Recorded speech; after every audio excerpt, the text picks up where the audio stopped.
우리 지난 시간에 출애굽기 19장에 이제 하나님이 언약을 맺기 위해서 자기 백성과 이제 만나는 장면들을 보여줍니다. 하나님이 오늘과 내일은 준비해라.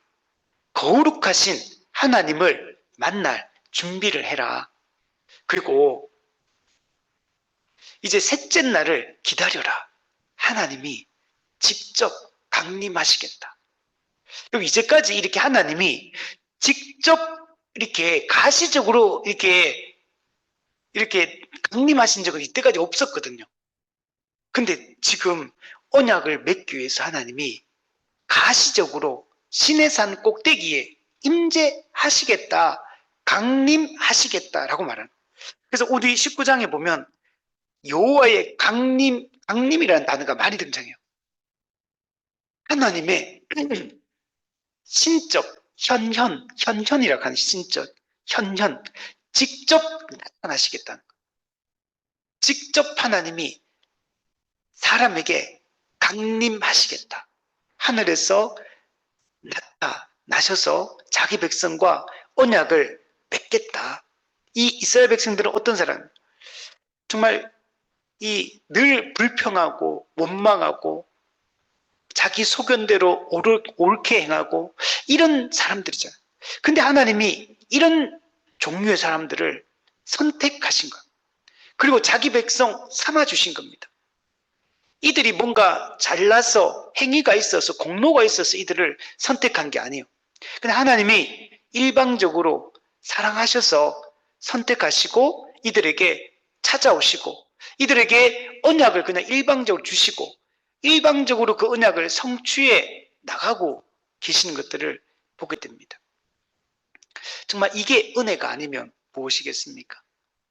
이렇게 불충한, 이렇게 불신하는, 이렇게 하나님을 배반하는 이런 종류의 인간들인데도 불구하고 하나님이 택하셨고 언약하셨고 그래서 이 백성들을 끝까지 놓지 않으시고 하나님이 이들을 자기 백성으로 다듬어 가시는 것들을 우리가 보게 되는 겁니다.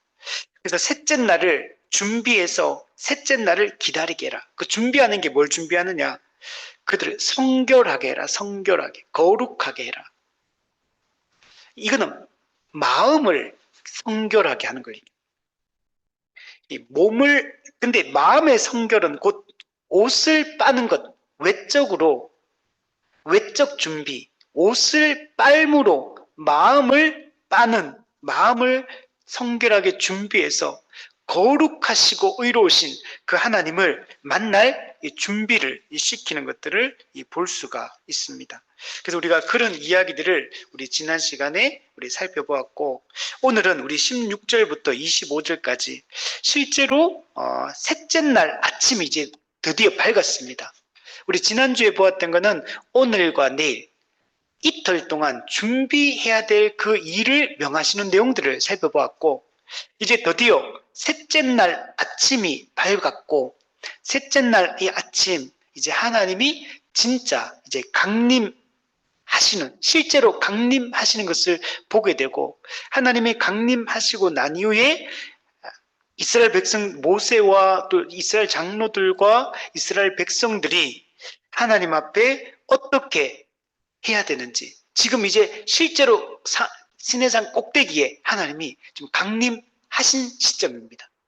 이때 백성들에게 하나님이 무엇을 말씀하시는지 그 하나님이 강림하시는 그 현상들 이게 가시적으로 그 현상들이 나타나고 있는 것을 볼 수가 있습니다.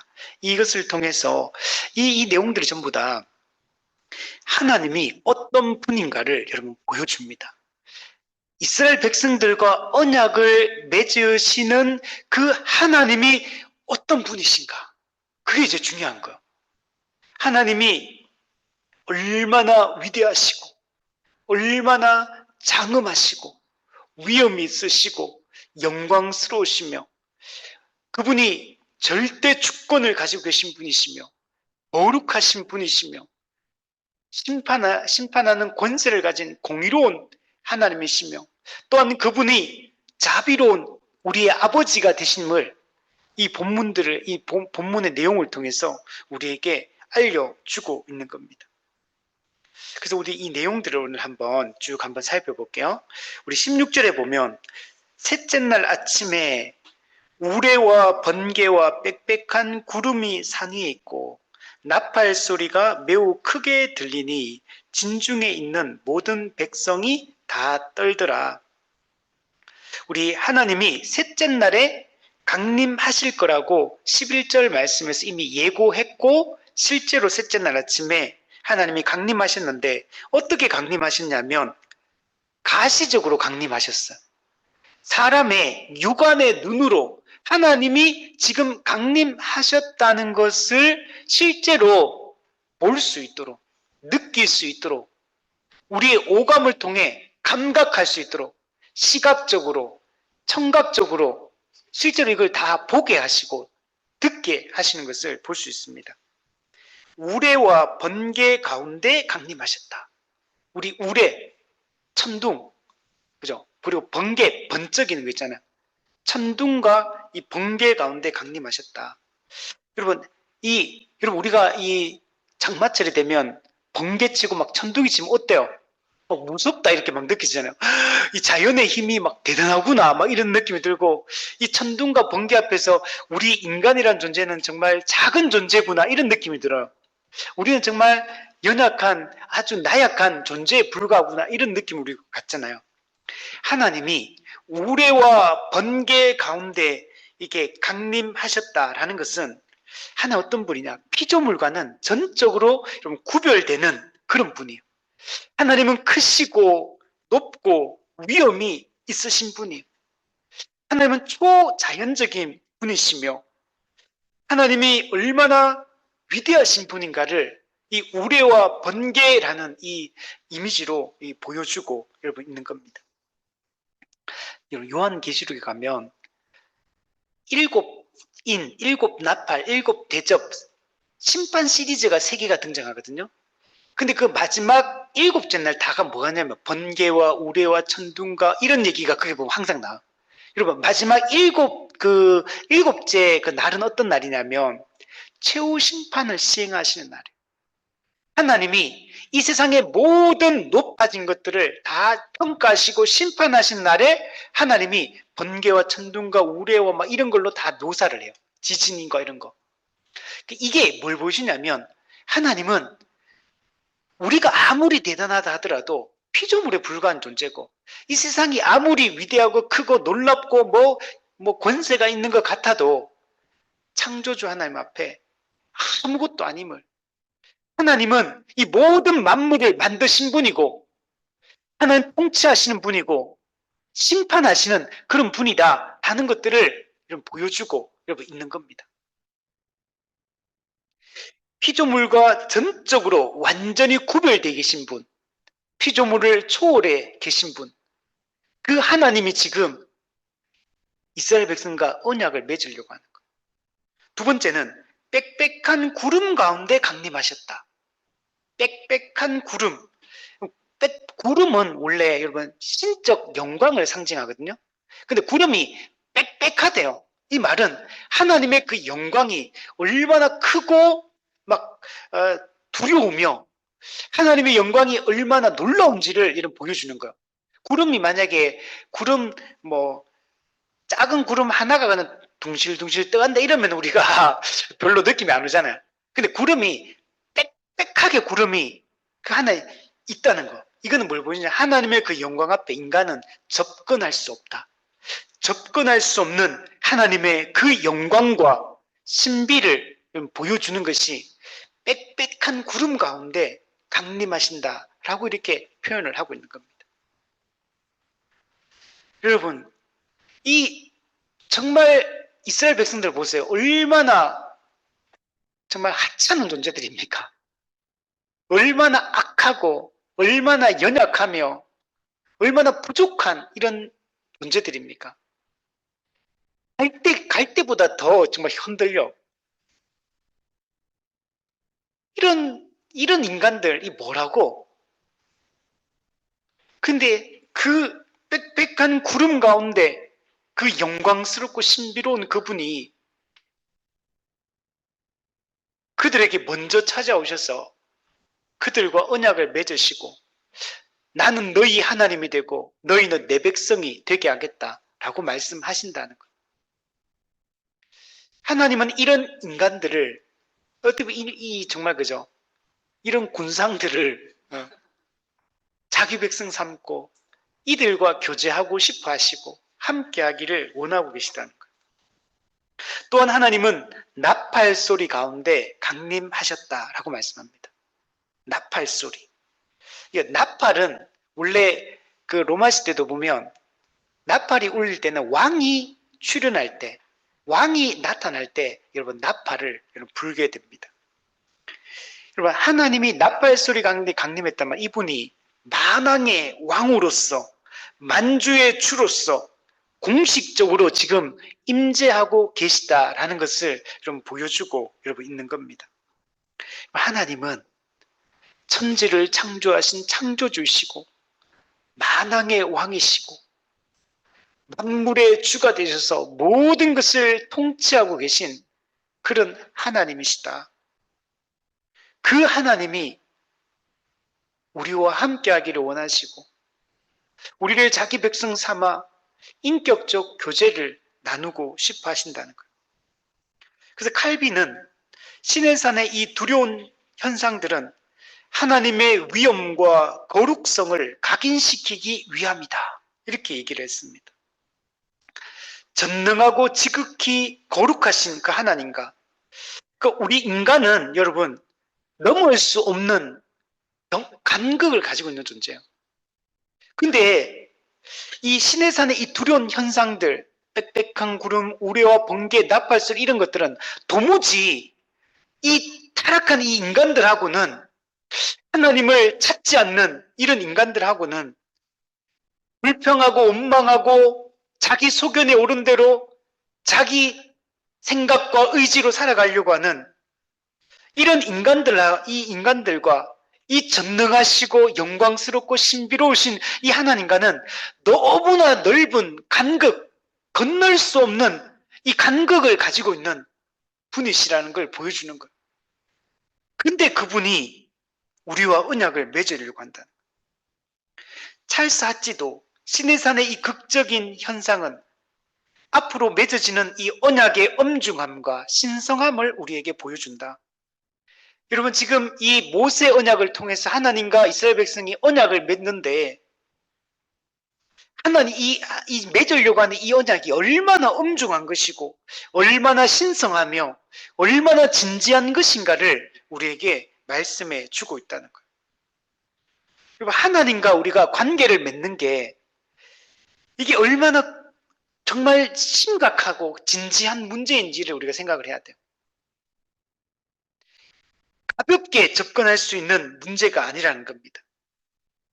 그 높고 크신 하나님이 우리와 이런 언약 관계를 맺는 것 자체가 이게 얼마나 신비롭고 놀라운 일인지 몰라요. 우리는 지금 새 언약을 성취하신 예수님 안에서 이 하나님과 올바른 관계를 맺고 있는 사람들이에요.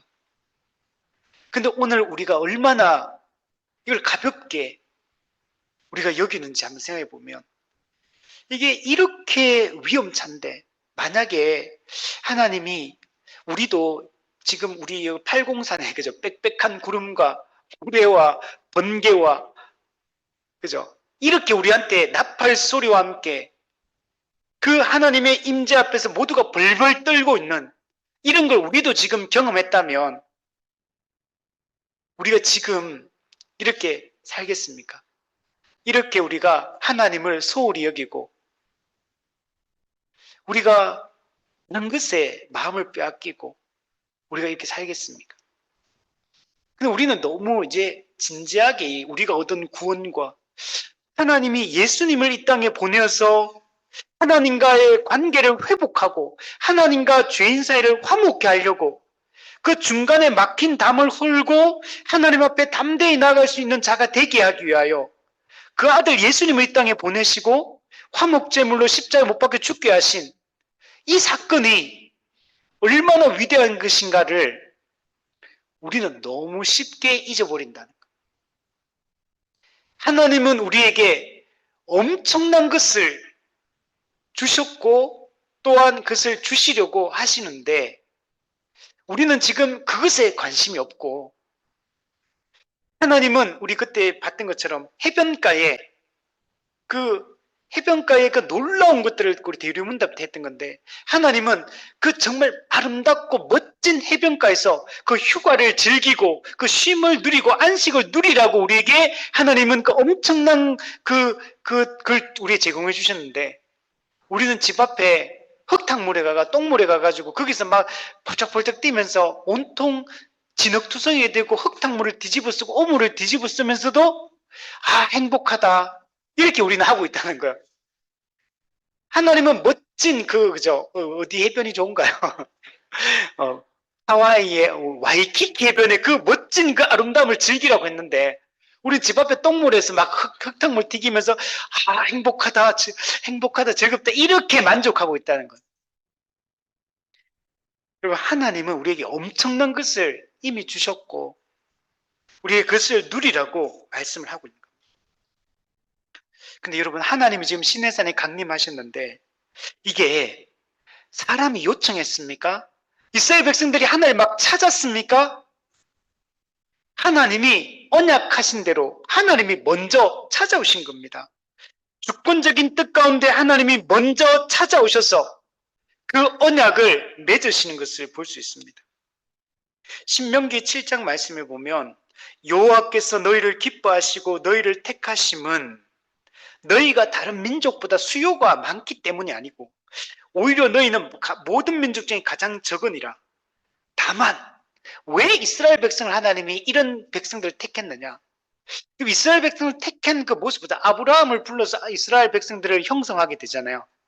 근데 아브라함 갈대아 우르에서 우상 숭배하는 사람이었어.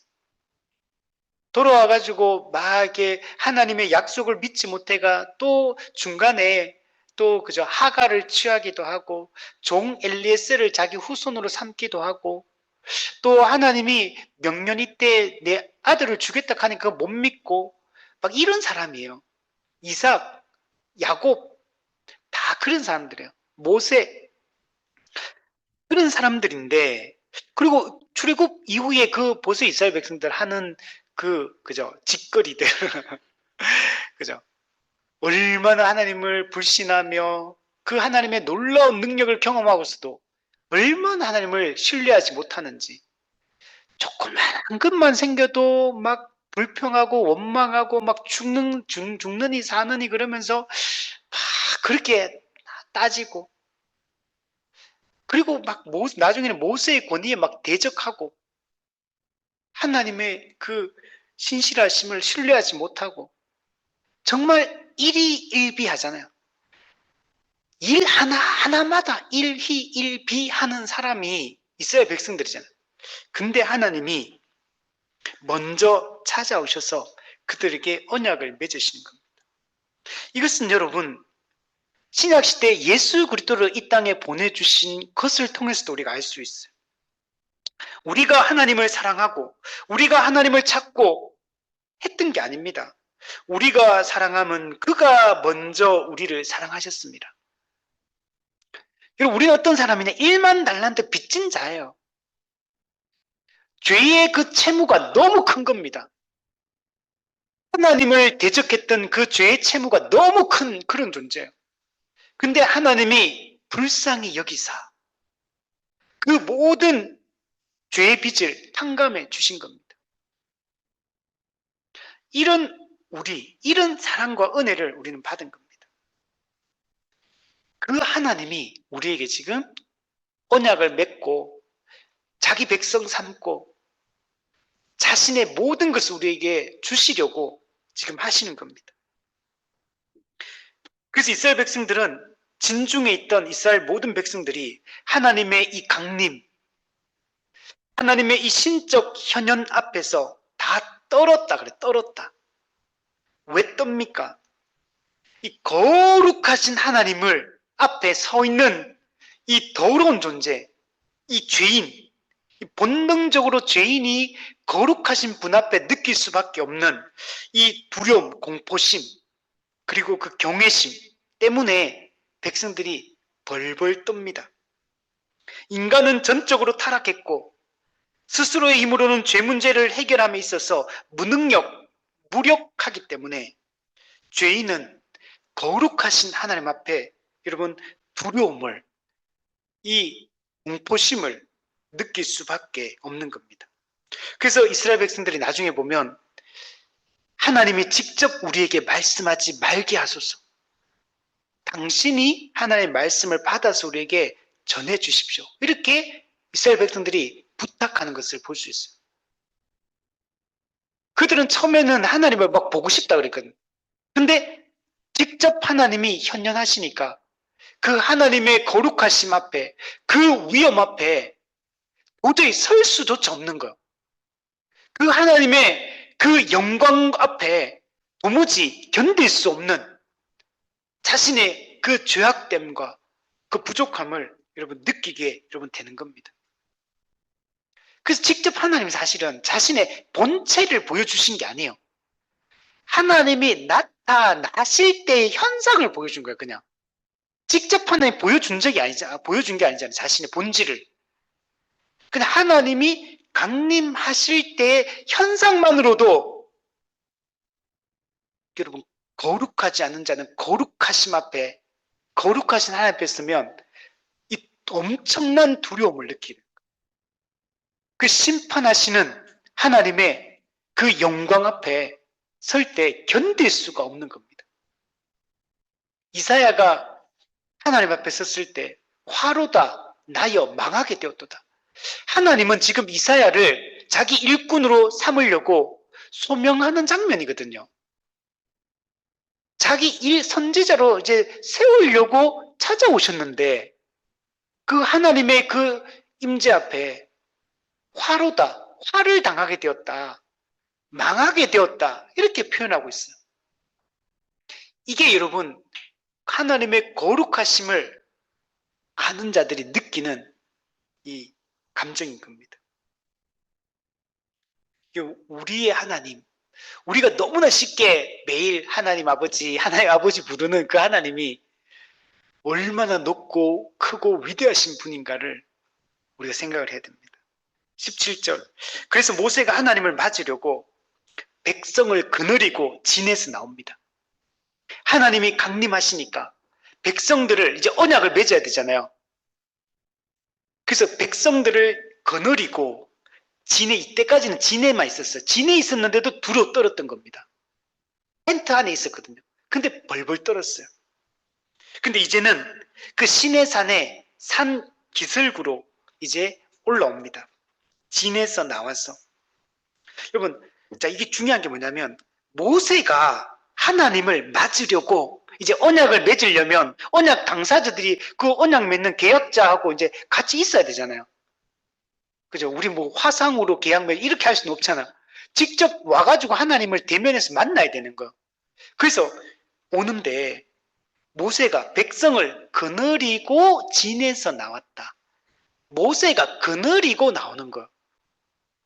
그럼 죄인들은 스스로 거룩하신 하나님 앞에 나아갈 수가 없습니다.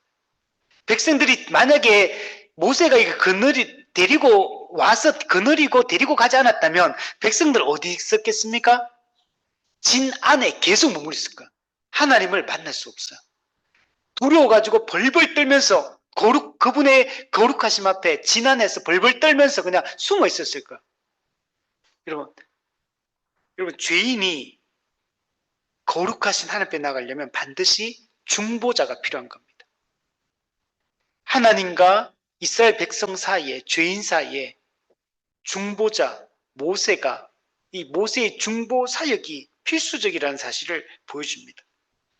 모세의 이 중보 사역은 궁극적으로 하나님과 죄인 사이의 유일한 중보자이신 예수 그리스도의 중보 사역을 예표하고 있습니다. 모세의 중보 사역은 근본적이지 않아요. 최종적이지 않아요. 모세는 그리스도의 중보 사역을 예표할 뿐이지 모세의 중보 사역으로 이스라엘 백성들이 죄의 문제가 근본적으로 해결되는 것이 아닙니다. 이스라엘 백성들은 모세의 지도 아래 하나님을 만나기 위해서 왔고, 어디? 산 기슭까지만, 산 기슭에 와서 서 있었다. 이렇게 표현을 합니다. 그러니까 하나님이 언약을 맺게 백성을 부르셨고, 백성은 하나님의 그 부르심에 순종하여 하나님 앞으로 나아왔습니다. 자, 그런데 산에 오르진 않아요.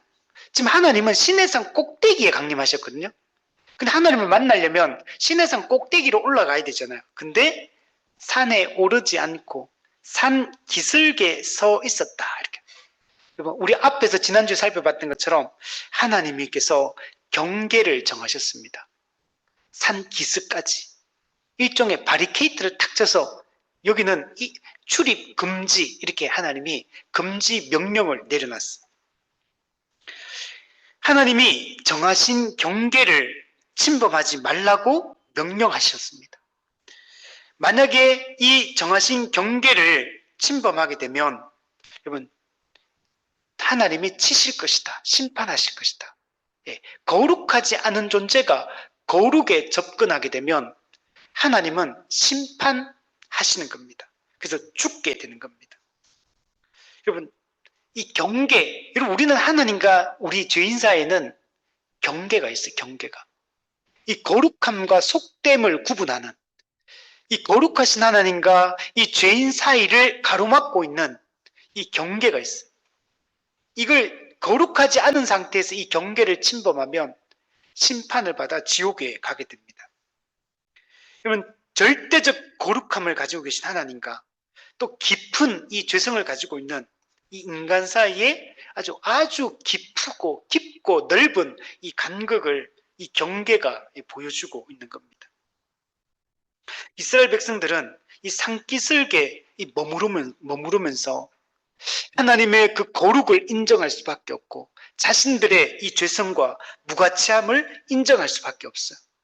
그리고 오직 그 하나님께, 그 하나님의 권위에 절대적으로 이 복종하겠다는 이 태도를 갖는 것이 좀 바탕한 것입니다. 그래서 메투엘리는 이스라엘 백성들이 산기슭에 서 있는 것은 하나님을 만나기 위해 겸손히 준비하는 자세를 의미한다.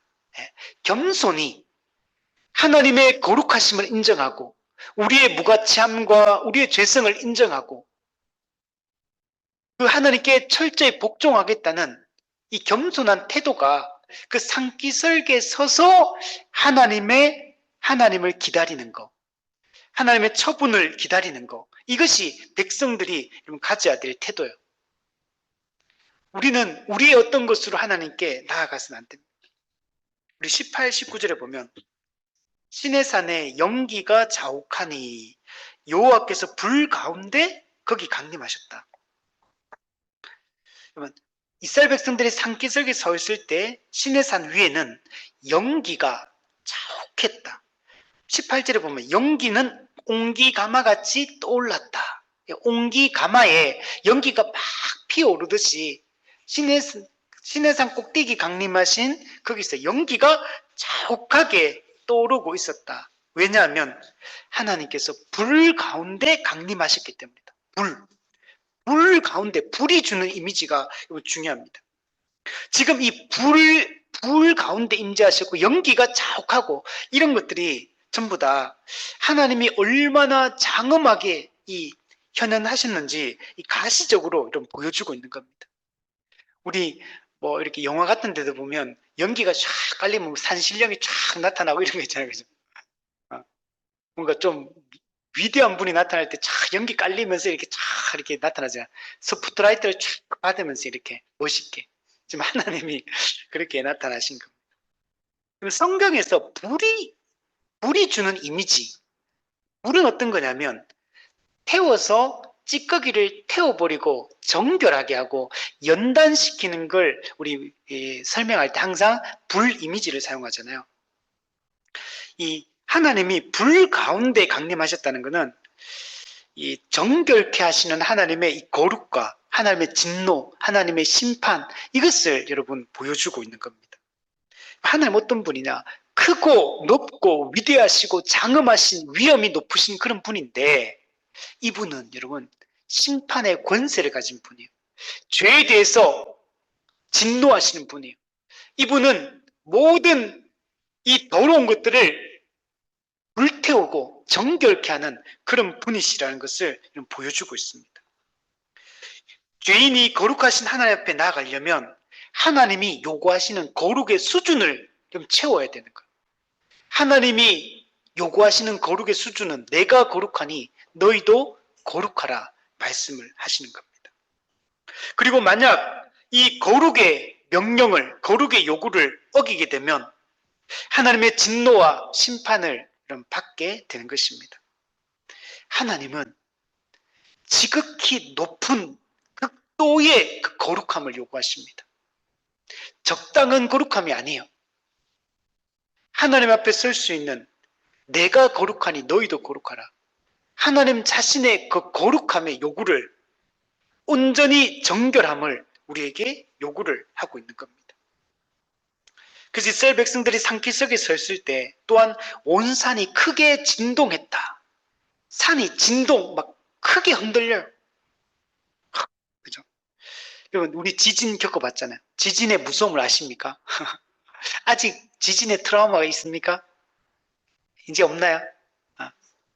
저 아직 제가 가는 저희 집 주변에 카페가 있는데 이디야 카페가 가까운 데 있는데 제가 거기 가서 항상 강의 준비하고 뭐 설교 어제 저녁에도 거기서 설교 준비 마무리하고 이렇게 했었는데 거기 가면 그 지하 약간 1층인데 지하 같은 거 앞에는 1층이고 뒤에서 보면 지하처럼 돼 있어. 근데 지하고 주차장이 있거든요. 근데 카페하고 같은 층에 있어요. 근데 그 희한한 게 이 건물이 약간 가벽같이 세워놨어. 가벽. 저 뭐 때문에 그런지 모르는데 이 의자 있잖아요. 의자가 덜덜덜덜덜 떨려요. 한쪽 구석에 벽 쪽에 있는 의자들이. 그래가지고 이렇게 깜짝깜짝 놀래. 자주 그래 자주. 뭔가 내가 핸드폰 진동해놨나 이렇게 딱 이게 진동하면 막 벌벌벌 떨잖아요 이렇게. 근데 그 정도로 떨려요 이게. 손대고 있으면 이게 막 떨려 이렇게. 뭐 때문인지는 저는 잘 모르겠어. 근데 어쨌든 그 벽 쪽 건물은 다 떨려요. 이 카페가. 희한해. 하여튼하네. 근데 그거 할 때마다 제가, 이게 지진인가? 갑자기 이런 순간, 갑자기 깜짝깜짝 놀래거든. 안 떨다가 갑자기 팍 떨어요, 이게. 이게 뭐 때문인지 모르겠어. 또 제 생각에는 거기 위에 보면 피트니스 센터가 있거든요. 피트니스 센터하고 뭐 연결된 거 아닌가? 그거 달리기 뛰는 거 있잖아요, 그거. 막 이거 뛰는 거, 그거 떨리는 진동이 밑에까지 내려오나? 그거 외에는 떨릴 일이 없다는 생각이 드는데 하여튼 모르겠어요, 하여튼간에. 근데 하여튼간에 이 트라우마가 있거든요. 산이, 여러분 그때 우리 지진 겪었을 때 얼마나 두렵고 정말 우리 인간이라는 존재는 진짜 나약한 존재라는 걸 그때 느꼈잖아요. 야, 어떻게 이 땅이 흔들리냐, 이 땅이. 이렇게 큰 땅이 경주 포항에서 지진이 났는데 대구까지 땅이 흔들리는 게 이해가 됩니까? 우리 거대 포크레인이 와가 막 그죠? 불도저가 와서 막 밀어도 그 주변밖에 안 흔들려요. 근데 포항에서 난 지진이 대구까지 어떤 분은 서울에서도 그 당시에 느꼈다 이렇게 말한 분도 있더라고. 도대체 그 힘이 도대체 얼마나 크길래 이렇게 이 땅을 흔드냐는 거. 여러분 이때도 마찬가지. 이스라엘 산기슭에 있잖아요. 산에 온 산 일부분이 아니야. 온 산이 크게 진동했다. 크게 지진처럼 땅 전체가 흔들렸다는 거예요. 이거는 뭘 보여주냐면 그 전능하신 하나님 앞에 사람과 모든 피조세계 이 땅에 있는 모든 크고 높은 존재들이 그 하나님의 그 전능하심과 그분의 그 영광 앞에 떨고 복종하고 있다라는 사실들을 여러분 보여주고 있는 겁니다. 피조세계 전체가 하나님 앞에 여러분 떨고 있다는 것. 타락한 인간, 피조세계를 포함하여 누구도 이 거룩하신 하나님의 그 임재 앞에 설 수 없어서 그 두렵고 정말 이 공포를 느끼고 이 떨고 있는 우리 이게 요한계시록에 가면 그럼 하나님과 어린 양의 진노 앞에서 온 땅이 떠는 게 나오거든요. 이 모든 것들이 하나님의 그 거룩하심 앞에 무서워서 이 떨고 있는 그 하나님의 그 영광 앞에 도저히 서 있을 수 없는 이 모습을 여기서 이 상징적으로 보여주고 있습니다. 여러분, 타락한 인류는 전적으로 무능력하고 구원을 이루는 데 있어서 어떠한 기여도 할 수 없기에 그 거룩하신 하나님 앞에 여러분 떨 수밖에 없는 겁니다. 또한 나팔 소리가 점점 커집니다. 나팔 소리가 낮다 그랬잖아요. 소리가 점점 크기가 증폭이 여러분 되고 있습니다. 이것도 나팔 소리는 하나님의 임재를, 하나님의 신적 영광 가운데 임재하는 걸 상징하거든요. 이 나팔 소리가 점점 커진다는 얘기는 하나님의 위엄과 그 영광, 하나님의 압도적인 임재, 이게 최고조를 지금 향해서 나아가고 있다라는 것들을 보여줍니다. 이게 그냥 똑같은 상태가 아니에요. 우리와 번개가 치고 구름이 빽빽하고 연기가, 불과 연기가 자욱하고 온 산은 진동하고 나팔 소리는 점점 커져가요. 하나님의 그 영광과 위엄과 거룩하심과 이것이 점점 더 크게 압도적으로 다가오고 있다는 것들을 이런 보여주고 있고, 하나님 자신을 그렇게 지금 나타내고 계신 겁니다. 그러니까 이스라엘 백성들은 하나님 앞에 산꼭대기에 올라가는 엄두도 낼 수 없는 일이에요. 그냥 산기슭에 서 있고, 근데 놀라운 것은 모세는 하나님과 말합니다. 그리고 하나님은 모세에게 응답하신다라고 말씀하고 있어요. 앞서 얘기했듯이 죄인이 거룩하신 하나님과 만나려면 반드시 중보자가 있어야 됩니다. 모세, 하나님이 택한 중보자 모세. 그래서 하나님은 모세는 하나님께 말씀하고, 하나님은 모세에게 응답하고, 하나님과 이 중보자 모세 사이에 소통이 이루어지고 있는 겁니다. 여러분, 하나님이 모세에게 응답해 주시는 것은 하나님이 모세의 이 중보자적 지위를 공식적으로 확정해 주고 있고, 이걸 통해 이스라엘 백성들이 앞으로 가나안 땅을 향해 나아갈 때 모세의 그 권위, 지도자의 권위 앞에 순종할 것을, 그의 말을 따를 것을 하나님이 여기서 명령하고 있는 겁니다. 오직 하나님의 세우신 중보자만이 하나님과 소통할 수 있습니다. 이 장엄하고 이 압도적인 이 현상 속에서 여러분 언약이 체결이 되고 있는 겁니다. 이렇게 크고 높고 위대하신 분이 우리와 언약을 맺고 우리의 하나님이 되시려고 하는 것, 우리를 그분의 자신의 자녀로, 그분의 백성으로 하나님이 삼겠다라고 말씀을 하고 있는 겁니다. 20절에 보면 여호와께 시내 산 곧 그 산 꼭대기에 강림하시고 모세를 그리로 부르시니 모세가 올라갔다. 네. 하나님은 이스라엘 백성들은 산 기슭에 머물게 하시고 하나님이 택하신 모세, 중보자 모세만 산 꼭대기로 부르십니다. 여러분, 시내산의 이 산 꼭대기는 뭘 상징하냐면 하나님이 지금 임재하신 거룩한 장소를 지금 의미하고 있습니다. 구별된 장소. 하나님이 이곳에 지금 임재하신 겁니다. 이스라엘 백성들은 오를 수 없는 경계가 설정되어 있는, 그러면 성막 같은 경우도 성막의 휘장을 통해서 딱 막아버리잖아요. 아무나 못 들어온다. 거룩하지 않은 자는 하나님의 임재 앞에 설 수 없다라는 걸 보여줍니다. 오직 이 하나님과 이 인간 사이에 세워진 중보자, 언약의 전달자만이 그 하나님 앞에 나아가서 그분을 만날 수 있습니다.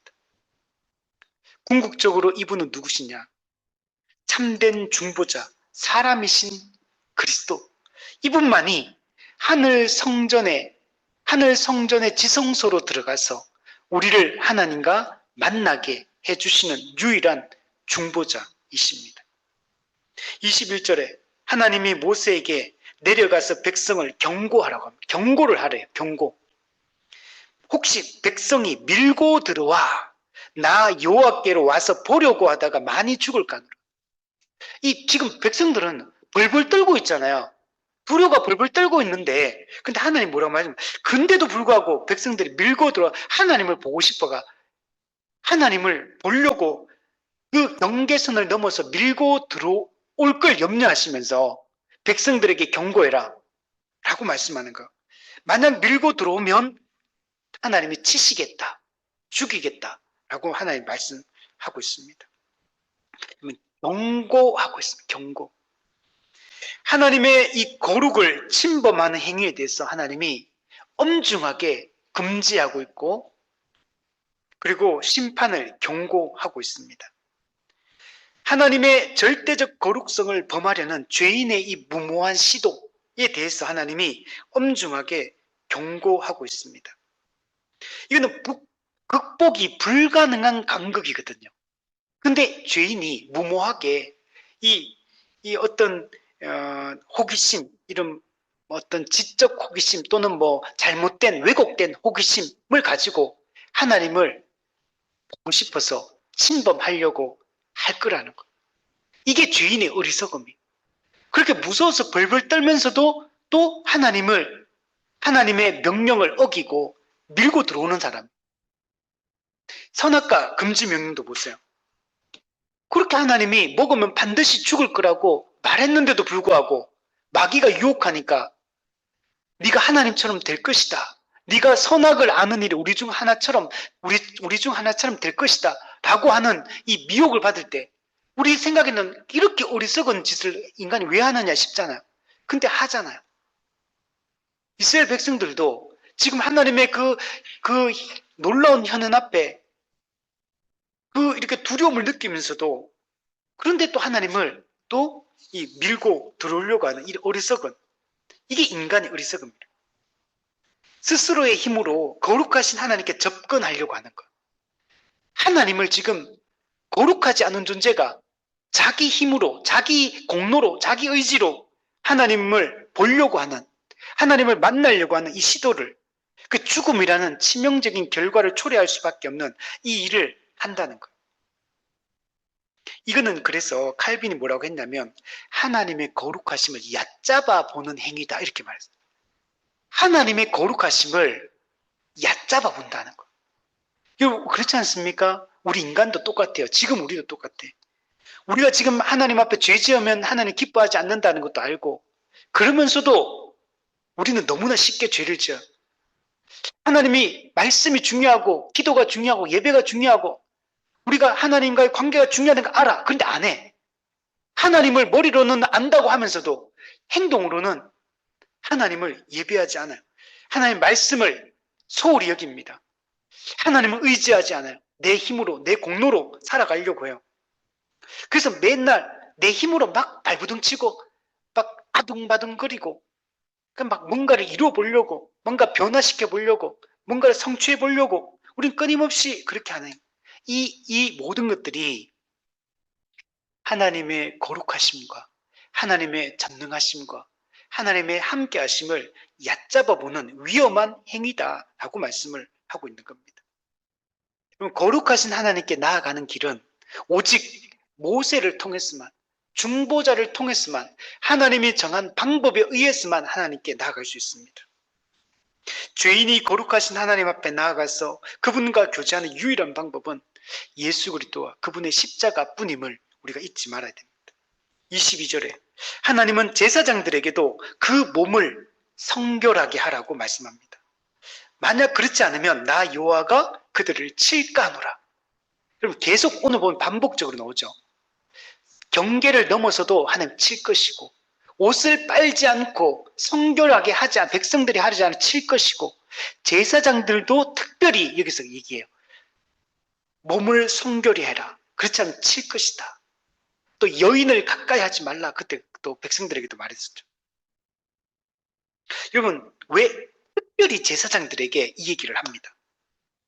그럼 제사장은 어떤 사람이냐? 하나님을 더 가까이서 섬기는 이 특별한 직분을 맡은 자들이에요.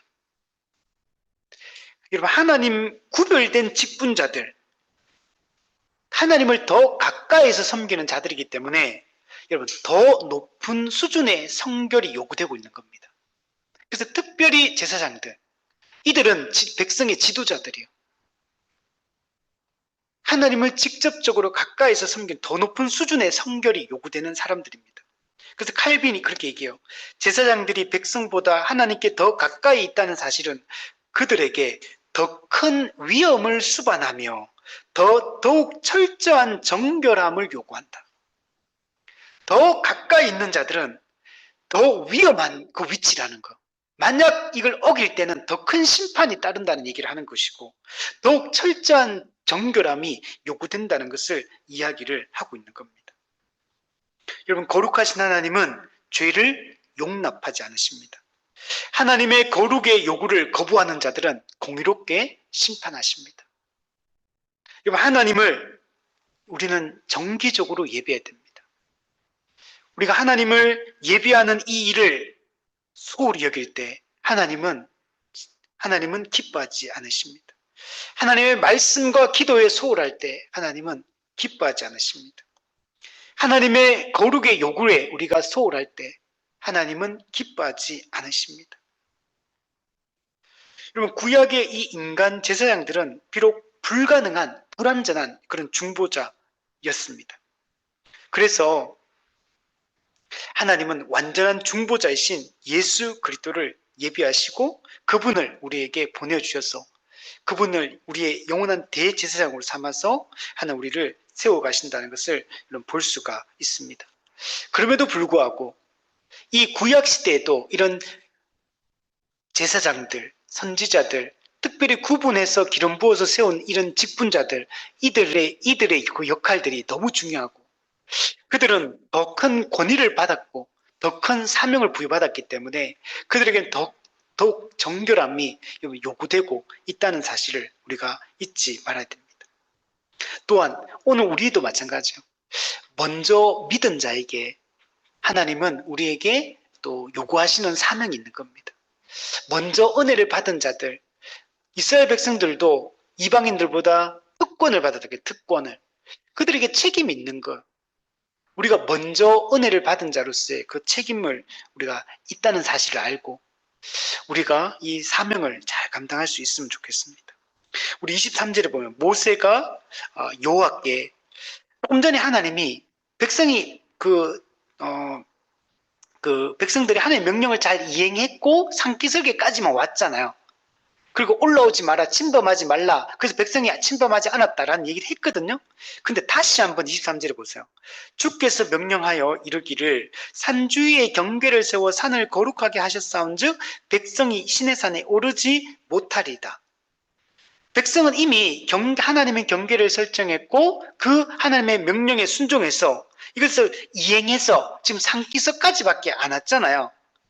하나님의 언약의 이 조건을 충실히 이행하고 있거든요, 지금. 그럼에도 불구하고 하나님이 모세가 이렇게 얘기를 했음에도 불구하고 24절에 보면 여호와께서 그에게 이르시되 가라 너는 내려가서 아론과 함께 올라오고 제사장들과 백성에게는 경계를 넘어 나 여호와께 올라오지 못하게 하라. 내가 그들을 칠까 하노라. 분명히 모세가 이스라엘 백성들은 올라오지 않았고 그 명령에 순종했습니다라고 23절에서 얘기했잖아요. 근데 24절에서 하나님께서 다시 또 경계를 넘어 올라오지 마라. 내가 칠까 하노라. 그러면서 이 경계를 반복하고 있는 걸 알 수가 있어요. 조금 전에 경고했잖아요. 그 백성이 지켰다 했잖아요. 근데 또 경고를 하십니다, 하나님이. 반복적으로 하나님이 모세가 분명히 알았음에도 불구하고 경고를 반복하는 것. 이걸 통해서 하나님이 하나님의 이 거룩하심과 하나님의 공의를 또 한 번 강조하고 있는 걸 볼 수가 있어요. 하나님이 얼마나 위엄 있고 거룩하시고 높으시고 공의로우신 분인가를 다시 강조. 왜냐하면 백성들이 그러한 존재가 아니기 때문에. 백성들이 연약한 존재이기 때문에 하나님께서 계속 반복적으로 경고를 하고 있어요. 지난주에도 이거 봤잖아요. 이번 오늘 또 보잖아요. 인간은 연약한 존재.